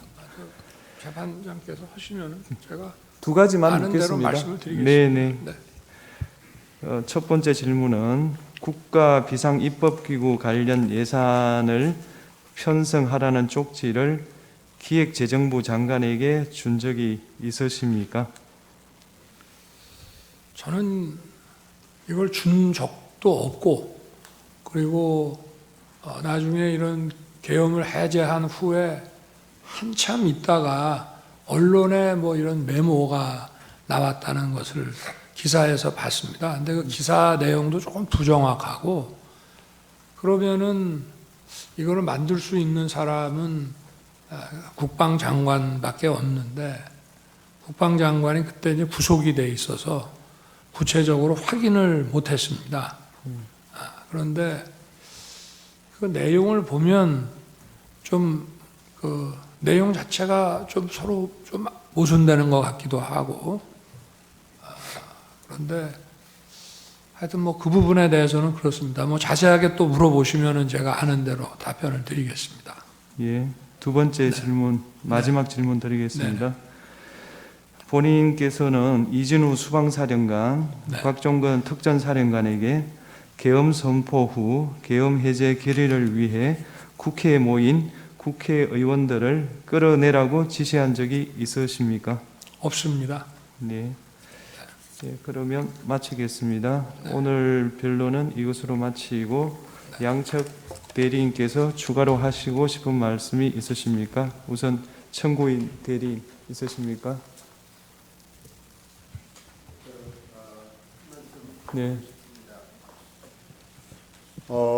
피청구인 측은 지난 2차 변론에서부터 다양한 부정선거 의혹에 대해서 제기하고 있습니다. 그리고 어제 오늘 선거 부정 논리를 뒷받침하는 다수의 증거와 증인도 신청했습니다. 하지만 대법원 및 사법기관 판단을 통해서 모두 근거 없는 주장으로 판단된 사안들에 대한 것입니다. 저희 청구인 측 대리인단은 피청구인 측의 선거 부정에 관한 주장은 아무런 근거가 없을 뿐만 아니라 이 사건 탄핵 심판의 쟁점이 아니라고 생각합니다. 가사 선거 부정이 있다고 해도 피청구인이 비상계엄을 선포한 것, 병력을 동원해서 국회에 침입한 것 등 이 사건 소추 사유를 전혀 정당화시킬 수 없습니다.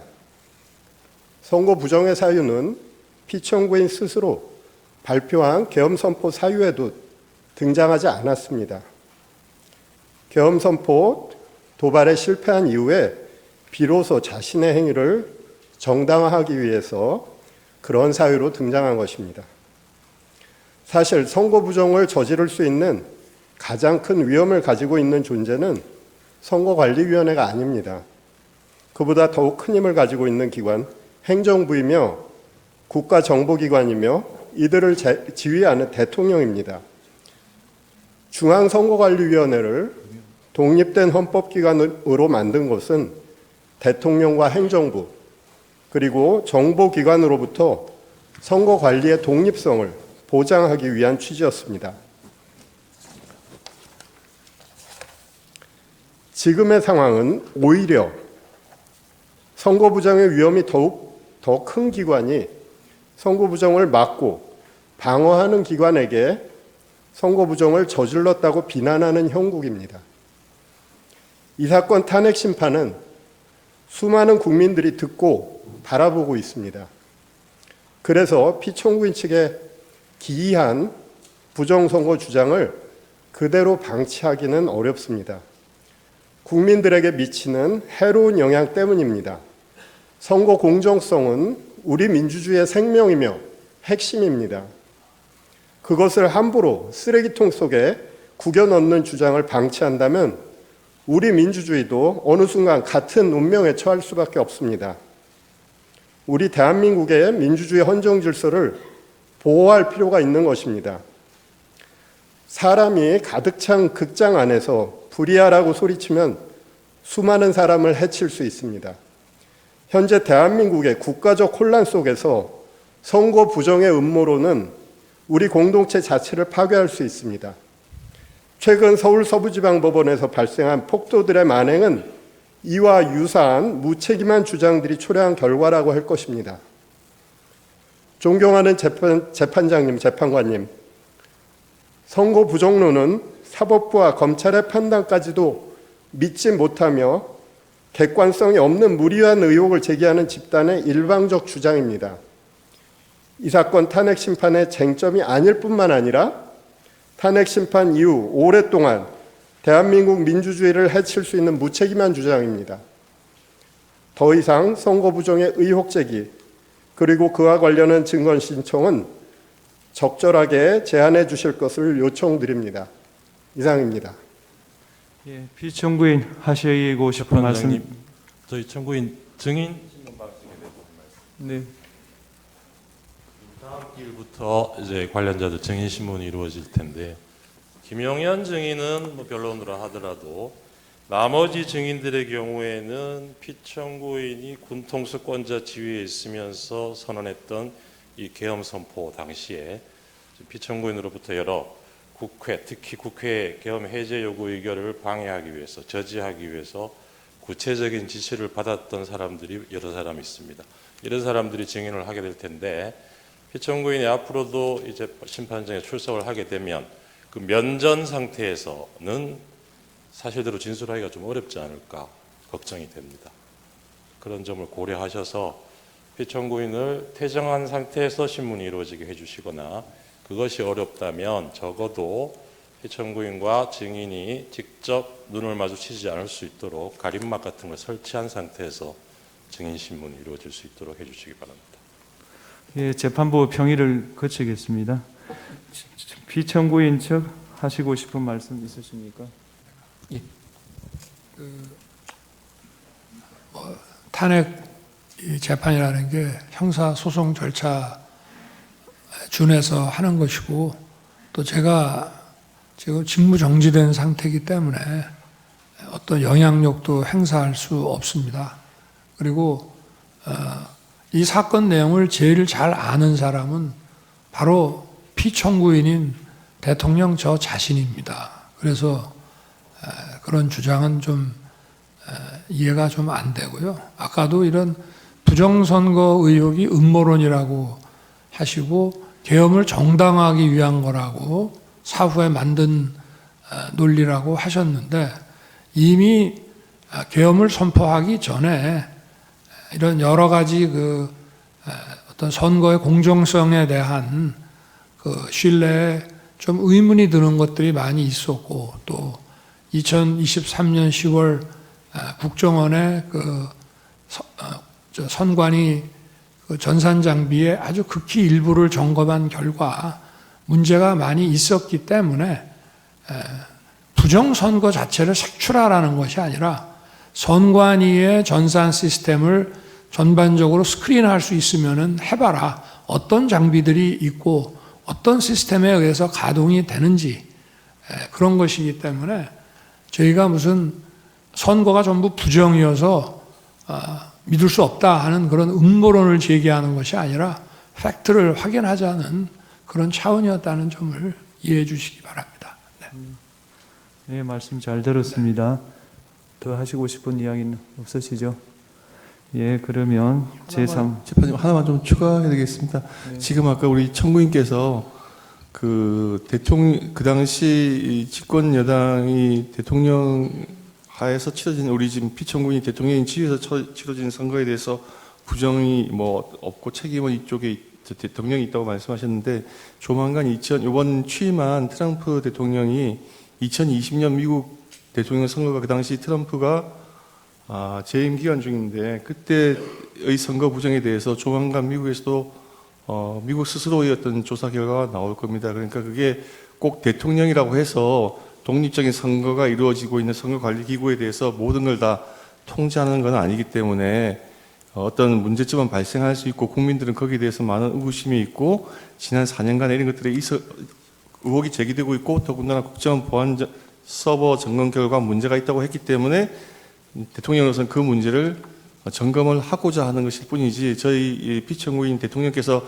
선거 부정이 있었다고 단정해서 하는 것은 아니라고 하는 것을 다시 한번 말씀을 드리고 그리고 계엄 선포 이후에 이루어진 과정에 비춰보면은 사후에 그 어떤 변명을 추가하는 것이 아니고 국정의 안정을 위해서 그 선포할 때부터 대통령께서 점검하고자 하셨던 항목임을 다시 한번 말씀을 드립니다. 네. 대해서 조금 말씀드리고 싶습니다. 네. 그 저희가 오늘은 피청구인 측은 그 을 1호증부터 5호증 내지 8호증 정도까지밖에 서중요지 진술을 하지 못했는데 지금 제출은 저희가 92호증까지 이렇게 많이 추가 제출되었습니다. 그 부분 그 증거 조사에 대해서 일정을 언제 할 수 있는지 조금 내일 체부에 대해서 증거 인부에 대해서 의견서를 내시면 모레 평일을 할 수가 없어서 지금 제 생각으로는 일부는 1월 23일 대부분은 2월 3일 날 체부를 결정할 것 같습니다. 예. 체부입니까? 아니면 조사입니까? 왜 체부 그러니까 채택이 되면 바로 그날 조사하니까요. 예. 같은 날이라고 보시면 되겠습니다. 이상으로 예. 청구인 측에서 그 보여준 그 영상에 대해서 예. 제가 그냥 짧게 한 말씀만 이해를 돕는 차원에서 하십시오. 잘 봤습니다. 그런데 아까 그 군인들이 그 본청사에 진입을 했는데 저 직원들이 좀 저항을 하니까 스스로 이렇게 나오지 않습니까? 얼마든지 더 들어갈 수 있는데도 저게 이 점을 좀 국회의 의결을 방해했다는 얘기를 자꾸 그 소추인 측에서 또 지금 민주당에서 하고 있는데 저는 그런 말씀을 하나 드리고 싶습니다. 가사 그러면 12월 3일, 4일 그 밤에 그 내려진 의결을 군을 투입해서 방해했다고 한다면은 그럼 그걸로 이제 더 이상 계엄 해제 요구를 못하고 계엄이 쭉 그냥 가는 것이냐? 저는 그렇지 않다고 봅니다. 대한민국에서 국회와 언론은 대통령보다 훨씬 강한 초갑입니다. 만약에 제가 무리를 해서 계엄 해제 요구 의결을 못하게 한다 해서 국회 아니라 다른 장소에서도 할 수 있고 그 이후에 얼마든지 계엄 해제 요구를 할 수가 있습니다. 그러고 그거를 만약에 막았다고 한다면 그거는 정말 뒷감당을 할 수 없는 일이라고 저는 생각합니다. 그래서 뭐 계엄 해제 요구를 막았다, 뭐 여러 가지 이런 증언들을 막 이렇게 모아가지고 그렇게 얘기를 하시는데 계엄 해제 요구 결의가 사실은 저도 그 방송을 보고 있었습니다마는 의원들 사이에서도 국회의장과의 관계에서 아니 빨리 합시다. 그리고 또 우원식 의장은 아니 그래도 절차는 밟아야 되는 거 아닙니까? 이렇게 하면서 좀 국회법에 딱 저기 맞지 않는 그런 아주 그 신속한 그런 결의를 했거든요. 그렇지만 저는 그거를 보고 바로 군을 철수시켰습니다. 그래서 국회 마당에 있던 사람들이 나갔고요. 그리고 아까 뭐 국회의장 공관 옆에 군인들이 지나가면서 마치 뭐 국회의장을 새벽 2시에 뭐 체포할 것처럼 그게 아마 제가 볼 때는 퇴각하는 과정에서 일어난 일이 아닌가 싶고요. 제가 드리고 싶은 말씀은 그거를 그 당시에 막거나 연기한다고 해서 그게 막아지는 일이 아니라는 점을 말씀을 드리고 싶습니다. 네, 말씀 잘 들었습니다. 이상으로 제3차 변론기일을 마치겠습니다. 다음 기일은 1월 23일 목요일 오후 2시고 그날은 2시 반에 정인 김용현에 대한 정인신문을 하도록 하겠습니다. 이상입니다.